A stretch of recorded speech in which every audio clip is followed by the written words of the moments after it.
e kanë mësu Kur'anin përmendsh.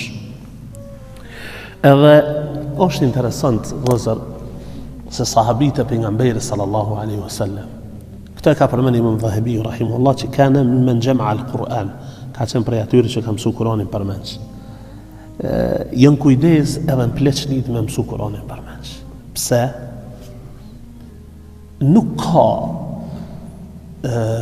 punë, po them kështu, të cilën pejgamberi sallallahu alaihi wasallam është fokusu edhe është lut atë shumë për ata njerëz sikur ata cilët e kanë mësu Kur'anin përmendsh. Ju e dini ngjarje kur ka vdekur një numër i madh i hafizave. Pejgamberi sallallahu alaihi wasallam një muj det rresht është lutën për ta. Një muj det rresht është lutë për ta. Edhe nuk ka në kategori e njerëzve që pejgamberi sallallahu alaihi wasallam është lutë për ta, sikur për iftarët e Kur'anit, ata cilët e kanë mësu Kur'anin përmendsh. Ebu Ubejda radhiyallahu ta'ala anhu ka qenë prej tyre.